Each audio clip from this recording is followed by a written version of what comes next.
अस्सलाम वालेकुम students, hope so आप सब लोग ठीक ठाक होंगे। जी, हमारी जो सब्जेक्ट है प्रोफेशनल प्रैक्टिसेस के अंदर मैं आप लोगों को प्रीवियस टॉपिक में फ़िलोसफी ऑफ एथिक्स पढ़ा रही थी, तो ये भी उसी से ही रेलिवेंट है। ठीक है, अभी क्योंकि हमारे स्लाइड्स ख़त्म नहीं हुई थी। फ़िलोसफी ऑफ एथिक्स के अंदर हमने नेचुरलिज़म देखा था, फिर हमने इससे प्रीवियस जो था आइडियलिज़म देखा था। मतलब टोटली फ़िलोसफी की स्टडी को हमने किया, उसकी रियलिटी, उसके एथिक्स। और आज जो है हमारा टॉपिक है प्रैग्मेटिज़म। फ़िलोसफी प्रैग्मेटिज़म क्या टर्म है? एक्चुअली प्रैग्मेटिज़म का मतलब ये होता है कि हम इसमें थ्योरी को नहीं चलते, जैसे होता है ना, आप लोगों का थ्योरी सब्जेक्ट है तो पढ़ लिया बस ठीक है। लेकिन प्रैग्मेटिज़म इस चीज़ का कंसेप्ट होता है कि हम इसमें एवेल्यूएशन करते हैं, हम इसमें डीलिंग करते हैं, हम इसमें थिंकिंग करते हैं, actually based on practically evaluation, practical principle. ठीक है, इसमें हम जो है प्रैक्टिकली फॉर्म में एवेल्यूएशन करते हैं instead of using any theory कि आपके सामने स्टेटमेंट रख दी जाए बस कि ये सच है। नहीं, आप इसमें एक्चुअली खुद प्रैक्टिकल परफॉर्म करके देखते हो, देन एवेल्यूएशन करते हो, फिर पता चलता है कि ये एक रियलिटी है या नहीं है। Pragmatic reality for the pragmatist, reality is not so easily pinpointed as it is for the idealist and naturalist. ये वैसी नहीं है जैसे आपकी आइडियलिस्ट और नेचुरलिस्ट जो आपके सामने मफरूज़ा रख दिया, हाइपोथेसिस रख दिया या थ्योरी रख दी, वो आपने उसको बिलीव कर लिया, ऐसा नहीं है इसमें। Reality is neither an idea nor is it matter. ठीक है जी, अब ये रियलिटी जो है वो ना ही आपका एक आइडिया बेस है, ना ही कोई इसके ऊपर मैटर जो है वो बेस करता है। It would be a mistake to view reality, ये कुछ भी मिस्टेक हो सकती है जो आप रियलिटी को देख के व्यू कर रहे हो एज आइदर स्पिरिचुअल और फिज़िकल समथिंग। मतलब आपके जो ये रियलिटी होती है ना, हम उसको व्यू कर रहे होते हैं, कोई भी हमें मिस्टेक नज़र आ रही होती है, हमें रियलिटी नज़र आ रही होती है, तो या वो स्पिरिचुअल भी हो सकती है या वो फिज़िकली कोई आपको सामने भी नज़र आ रही होती है। Rather the pragmatist believe that reality is a process. तो यहाँ पे आपका जो प्रैग्मेटिक है वो क्या होता है? Theory of beliefs on reality, theory of beliefs on evaluation you can get with the practical implementation.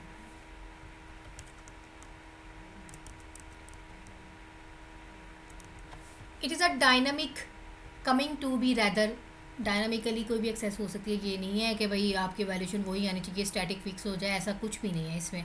Then a static fix being, मतलब इसमें हमें डायनामिक कमिंग कुछ भी वैल्यूशन आ सकती है आपकी, सो हमें हर चीज़ के लिए प्रिपेयर्ड रहना पड़ता है इसके लिए। It is change happening activity interaction in short. ठीक है, ये चेंज भी हो सकती है, कुछ भी अगर हो सकता है, कोई भी एक्टिविटी, कोई भी इंट्रैक्शन, इन शॉर्ट मतलब आपका कोई भी एक्सपीरियंस हो सकता है, ये अकॉर्डिंग टू योर एक्सपीरियंस के ऊपर डिपेंड करता है। जब हम कोई प्रैक्टिकल परफॉर्म कर रहे होते हैं, सब टाइम हमारी एक्यूरेसी हमें उतनी चाहिए होती है लेकिन वो उतनी आ नहीं रही होती, तो हम बार बार इंप्लीमेंट कर रहे होते हैं, बार बार एक्टिविटी परफॉर्म कर रहे होते हैं, बार बार उसमें चेंजिंग प्रोवाइड कर रहे होते हैं। Reality is more like a verb than a noun, बात तो वही है, नाउन नहीं है। Reality more like as a verb हो सकता है। ठीक है, वर्ब्स की टाइप्स होती हैं ना, वर्ब्स की काइंड्स होती हैं। It is flux and flow where the concentration is not so much on the things as on relationship between or things. So flux और एंड फ्लो, फ्लक्स आपका बहाव होता है, फ्लो जो भी है किस तरफ मूवमेंट हो रही है, वेयर द कंसंट्रेशन। ठीक है, कि आप किस चीज़ की तवक्को कर रहे हैं, किस तरफ फोकस कर रहे हैं, इज़ नॉट सो मच, ये चीज़ इसमें मैटर नहीं करती कि आपका बहाव किस तरफ है और आप किस तरफ फ्लो कर रहे हैं ऑन द थिंग। ठीक है, हम एक्चुअली बात तो वही है ना, थिंग्स होंगी तो आप उसके ऊपर रियलिटी बेस्ड काम करोगे, तो इसके अंदर क्या है, as on the relationship between the thing, हम इसके ऊपर ज़्यादा फोकस जो है, इसका रिलेशनशिप जो होगा चीज़ों के दरमियान में, उसके ऊपर फोकस करेंगे। Since every thing changes nothing can have any fragment essence और आइडेंटिटी, आपकी जो हर चीज़ है इसमें चेंजेस होगी, ठीक है, since everything changes, nothing can have any fragment permanent, sorry, तो चेंज हो रही है लेकिन कोई भी इसमें परमानेंट जो है आइडेंटिटी शो नहीं कर रहा, ठीक है। आपकी प्रेगमेंट्री की रियलिटी यही होती है, जब हम प्रैक्टिकल काम कर रहे हो तो चेंजेस हो रही होती हैं वैल्यूज़, लेकिन हमें तो नहीं ना पता कि ये परमानेंट वैल्यू है या नहीं है। एन एंशियंट ग्रीक प्रैग्मेट, जो प्रीवियस ग्रीक था, उसने कहा कि प्रैग्मेटिस्ट यूज टू से इन दिस रिगार्ड, उसके अकॉर्डिंग उसने कहा कि प्रैग्मेटिस्ट क्या है, you can't step in the same river twice. तो बात सही है कि हम दोनों स्टेप एक साथ नहीं रख सकते इन सेम रिवर में, ठीक है जी, एज अ ट्वाइस। एक रिवर है, ठीक है, सेम रिवर है, ट्वाइस रिवर है, टू रिवर्स है, तो आप, मेरा नहीं ख्याल एक में जाओगे तो दूसरे में जाओगे, ऐसा नहीं हो सकता। For the pragmatist everything is essentially relative. So इसमें क्या चीज़ होती है, अगर आप एक चीज़ की तरफ मूव हो रहे होते हैं ना, तो सारी आपकी रियलिटी आपकी सारी उसी टर्म से रेलिवेंट होनी चाहिए। The only constant is change. तो क्या बात है कि सिर्फ और सिर्फ आपका जो कांस्टेंट है वो चेंज होगा। The only absolute is that there are no absolutes. Constant जो है वो चेंज होगा, लेकिन जो आपका एब्सोल्यूट है, देयर इज़ नो एब्सोल्यूट्स। जो भी आपकी आप कह रहे हो कि एब्सोल्यूट वैल्यू है, वो एक्चुअली आपकी एब्सोल्यूट वैल्यू नहीं होती। The American Williams James and John Dewey are representative of this view. तो वो इस व्यू को क्या कह रहे हैं, रिप्रेजेंट कर रहे हैं। ये वाली जो डेफिनेशन है, ये वाला व्यू जो है वो इन दो बंदों ने किया है, और ये आपके ग्रीक ने किया है कि आप एक साथ दो जगहों के ऊपर, या मतलब एग्जांपल दी गई है कि आप उधर स्टेप नहीं ले सकते।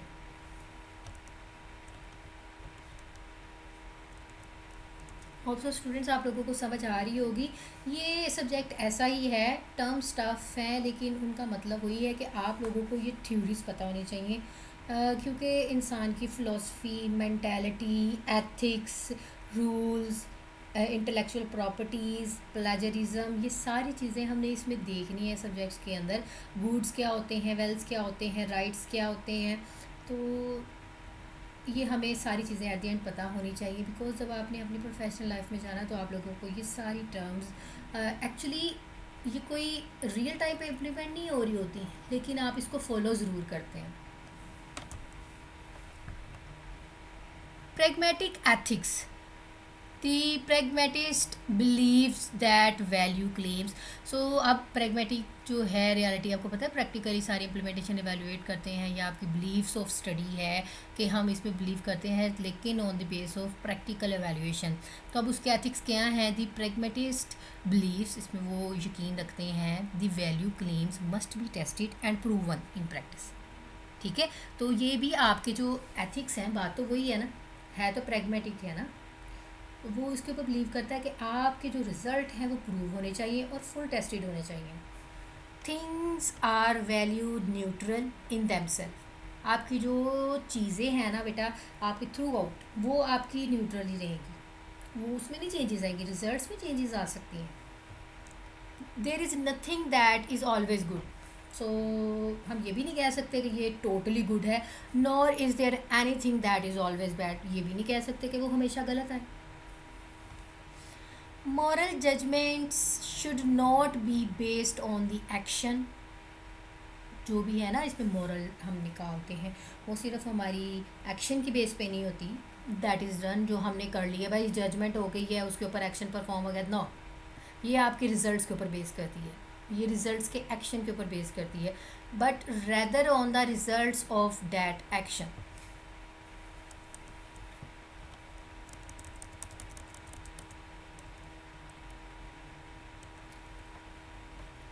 The value of anything is determined only in term of its usefulness in achieving some end। तो आपकी जो वैल्यू है वो हम जो डिटरमाइन कर रहे होते हैं ना, सिर्फ और सिर्फ जिस भी टर्म में हम कर रहे हैं, वो आप कहते हैं कि अगर यूज़फुल हो, हमारा गोल जो है वो हमें राइट अचीव हो, हम सिर्फ और सिर्फ उसको डिटरमाइन कर रहे हैं, इसके अंदर वैल्यू एनीथिंग इज़ डिटरमाइन, ठीक है। किस लिए हम किसी भी चीज़ को क्यों टेस्ट करते हैं?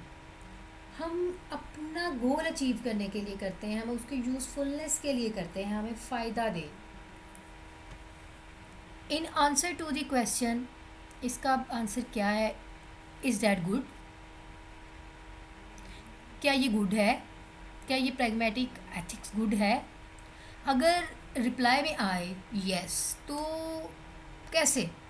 अगर ये गुड है, फॉर व्हाट, फॉर वाई? हम ये भी कहते हैं कहाँ पे? Pragmatic ethics are relativistics, relative terms है, ठीक है, उसी के ही है फर्दर।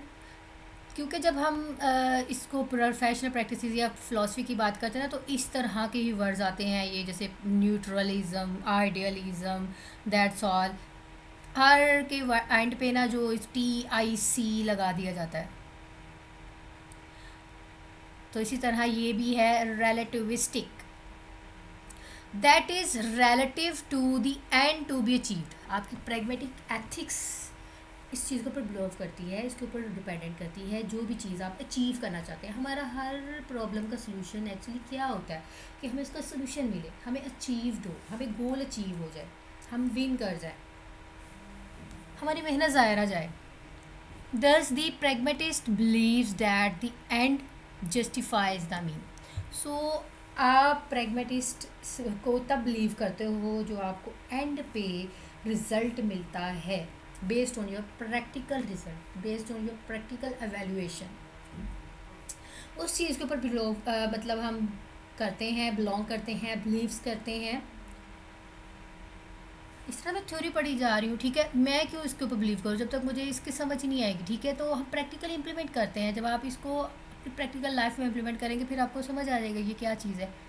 तो इसी तरह आपकी प्रैग्मेटिक ही होती है कि आपको एक गोल दे दिया है, आपने उसकी अचीवमेंट करनी है, आपको उसको टिल एंड तक लेके जाना है, उसमें सक्सेस होना है।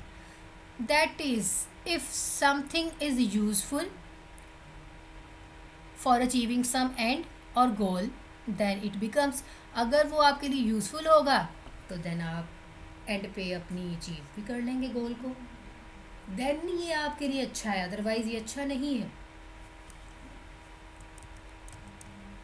जो भी थ्योरी है, हमें हर चीज़ के एंड पे ना, नेचुरलिस्ट है, आइडियलिज़म है, प्रैग्मेटिज़म है, कोई भी थ्योरी है, हमें उसकी एक्चुअली एवेल्यूशन करने का पर्पस क्या होता है? हम अपनी गोल को फाइंड आउट करें, हम अपनी अचीवमेंट करें।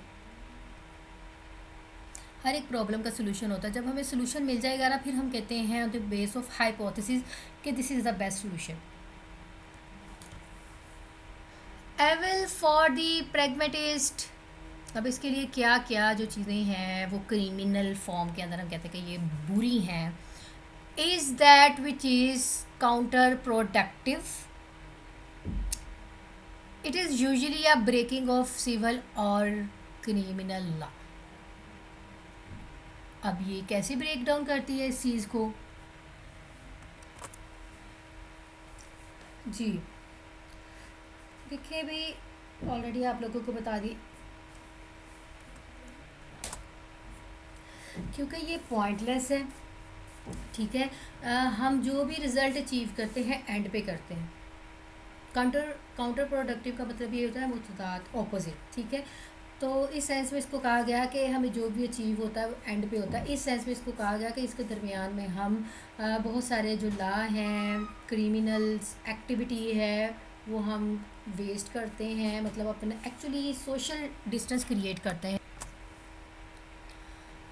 So that's why counter productive का कोई मतलब नहीं है। यही है कि हम इस दरमियान में कोई भी जो ब्रेकिंग ऑफ लॉ हो सकता है, क्रिमिनल एक्टिविटी परफॉर्म हो सकती है।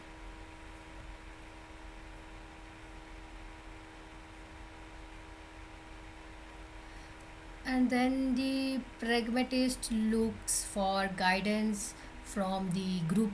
जो आप देख रहे होते हैं वो, हमें पता है कि हम जो भी परफॉर्म कर रहे होते हैं वो ग्रुप के फॉर्म में कर रहे होते हैं। प्रैक्टिकल एक सिंपल बंदा अकेला तो नहीं ना कर सकता, वो उसकी ग्रुप की फॉर्म में ही, आप उसकी गाइडेंस से ही कर रहे होते हैं।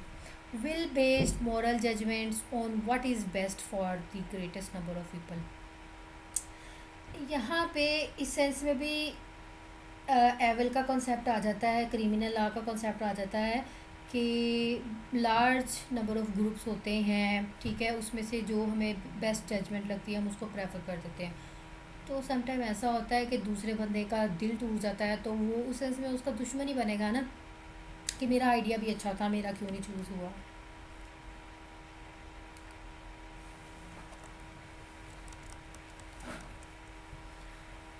The greatest good for the greatest number.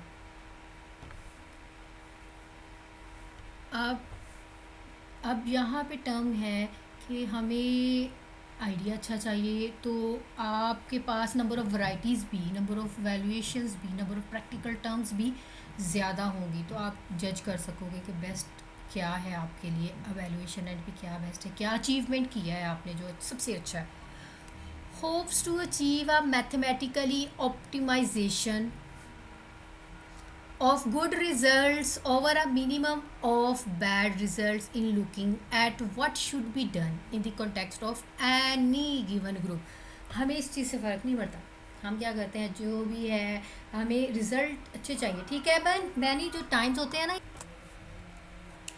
सो जितनी भी अचीवमेंट होती है, साफ सी बात है, हमने अचीव अच्छा करना है, गुड रिजल्ट्स निकालना है, तो उतने ही हमें मिनिमाइज़ करने हैं अपने बैड रिजल्ट्स को। जितने भी ग्रुप हैं जो भी इसको डन कर रहे हैं, जो भी आपके काम को परफॉर्म कर रहे हैं, हमें इस चीज़ से फ़र्क नहीं पड़ता। बस हमें अपनी जो बैड रिज़ल्ट है उसको मिनिमाइज़ करना है, अपनी जो गुड परफॉर्मेंस है उसको ऑप्टिमाइज़ करना है, उसको मैक्सिमाइज़ करना है, ऑप्टिमल सोल्यूशन देना है भाई हमने, जो बेस्ट सोल्यूशन होता है। Jeremy Bentham recommended choosing that alternative। उसने इसके alternative term the which would produce the least amount of undesirable result. मतलब उसने कहा कि क्यों ना हम इसको चूज़ किया जाए कि हम वही चीज़ प्रोड्यूस करें जो लीस्ट अमाउंट ऑफ रिज़ल्ट हों, ठीक है, किस चीज़ से रेलिवेंट, अनडिज़ायरेबल रिज़ल्ट। तो जो हमें चाहिए ही नहीं उसको हम एलिमिनेट करें ना, वो क्यों हम कर रहे हैं, हाई उसको करें जो आपके अच्छे रिजल्ट्स हैं। तो वही बात है ना, मिनिमाइज़ करें, बात दोनों का कंसेप्ट सेम ही है।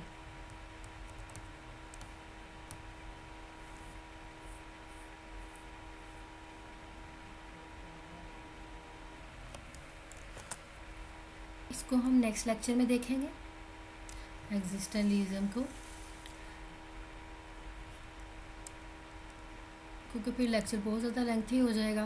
तो मैं दोबारा पीछे से थोड़ा सा रिकॉल कर देती हूँ दैट्स इन टर्म कि हमने कौन सी स्लाइड, हमारा लेक्चर नंबर 4 था, आपकी जो मिड सिलेबस आप लोगों के साथ शेयर किया हुआ है मैंने, ठीक है, फ़िलासफ़ी ऑफ एथिक्स। उसमें हमने फाउंडेशन ऑफ एथिक्स देखा कि एक्चुअली फ़िलासफ़ी किस चीज़ का नाम है। फ़िलासफ़ी होती ही बिलीव्स, अल्टरनेटिव व्यूज़, जो भी आपकी रियलिटी है आप अंडरस्टैंड कर रहे होते हैं, किसी भी चीज़ को व्यू कर रहे होते हैं। सो आपके जो एथिक्स होते हैं ना, वो फ़िलासफ़ी से बिलोंग करते हैं, लेकिन एक्चुअली साइंस नहीं होती है कोई। बिहेवियर रियलिटी बेस काम कर रहे होते हैं, कुछ थ्योरी बेस होते हैं, उसके बेस पे हम हाइपोथेसिस निकाल लेते हैं, कुछ हमारी रियलिटी होती है, कुछ एग्जिस्टेंस कर रही होती हैं, मतलब डिफरेंट थिंग्स हैं, डिफरेंट एटीट्यूड्स ऑफ बिहेवियर्स हैं, प्रिंसिपल्स हैं। तो फ़िलासफ़ी, जी हाँ, लव ऑफ विजडम का तो नाम है ना, जिसमें केयरफुली थॉट करनी होती है, nature of the word, human knowledge, कुछ ह्यूमन कंडक्ट कर रहा होता है उसकी एवेल्यूशन करनी होती है हमने। मेटाफिज़िक्स है, एपिस्टेमोलॉजी और एक्जियोलॉजी, ये 2 टर्म्स थी मैंने इसमें बताई, ठीक है जी। आपकी जो मेटाफिज़िक्स है ये totally nature of reality base करती है या नहीं, उसके ऊपर बिलीव देखा जाता है कि what is best explain reality. Actually proof तो नहीं कर रही होती अजम्पशन को कि एक्चुअली ये ट्रू है या नहीं, लेकिन रियलिटी है या नहीं है ये देखना होता है। एपिस्टेमोलॉजी ये ट्रूथ ऑफ रियलिटी पे बेस्ड करती है। एक्जियोलॉजी ये आपकी वैल्यू और वर्थ के ऊपर बेस्ड करती है।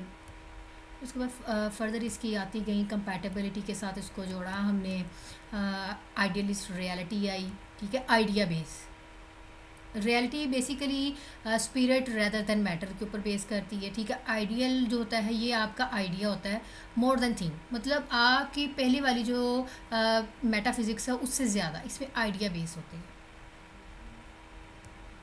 वो स्टैटिक और एब्सोल्यूट दोनों हो सकते हैं। फिर इसके एथिक्स देखे थे, goodness is found in the base on the reality, जो भी आपका आइडिया है उसकी बेस पे, उसके ओपिनियन पे क्या आपने फाउंड किया, क्या परफेक्ट है इसमें, क्या गुडनेस है इसमें। आपने ये पूरी दुनिया का नहीं इसमें एस्टिमेट लगाना होता, आपने सिर्फ गुड परफेक्ट गुडनेस जो है, not be based on your material word, पूरी दुनिया की बेस नहीं लगानी हमने। समटाइम ये भी आपके ब्रेकिंग और फ्ला का सबब बनती है। सो हम इसमें ये कह सकते हैं, idea always tell the truth.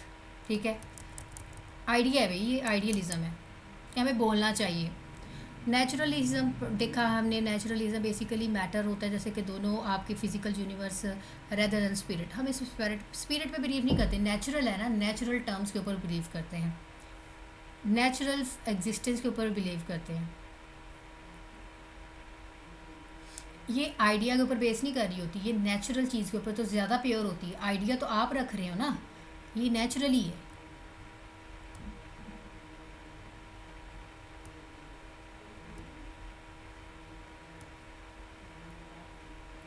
Different इसके एथिक्स है, नेचर इज़ गुड। ठीक है, in other word rather than goodness will not be found by living any coordination with the nature. Some time हम नेचर को मानते हैं, हम सब फोकस ज़रूर करते हैं उसके ऊपर, हम देखते हैं कि दुनिया में क्या चीज़ नेचुरल है क्या नई चीज़, हमें पता चल जाता है।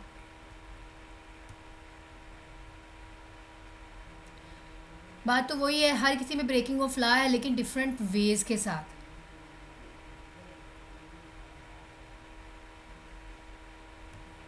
अगर हम नेचर के खिलाफ चलेंगे तो वो उसके ब्रेकिंग ऑफ लॉ होंगे। प्रैग्मेटिज्म तो आप लोगों को बता दिया है आज के लेक्चर में। प्रैग्मेटिज्म आपके एक्चुअली बिलीव्स होते हैं, वो थिंकिंग होती हैं, वो आइडियाज़ होते हैं, जहाँ पे आप थ्योरीज के ऊपर नहीं डिपेंडेंट होते, आप एक्चुअली जो भी एवेल्यूएट कर रहे होते हैं, जो चीज़ गेट कर रहे होते हैं based on reality, based on your practical result achievement, counter productivity at the end of achievement.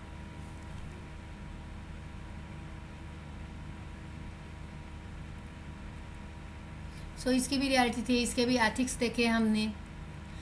इसमें हमने देखा कि अगर कोई ब्रेकिंग ऑफ लॉ होता है तो वो क्यों, किस वजह से होता है, क्या क्या वजूहत हो सकती हैं।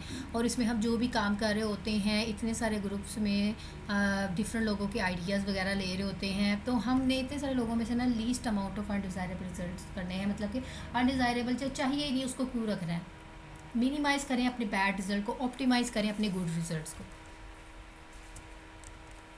ओके जी स्टूडेंट्स, अपना बहुत सारा ख्याल रखिएगा और अपने प्रोजेक्ट्स के ऊपर फोकस करें। और प्रोजेक्ट्स को जो है ना, अब मतलब डेली नहीं लेकिन 2 डेज़ बाद लाजमी अपने सुपरवाइज़र को चेक करवाएं अपना काम। ओके जी, good luck to you, to all of you. अल्लाह हाफ़िज़।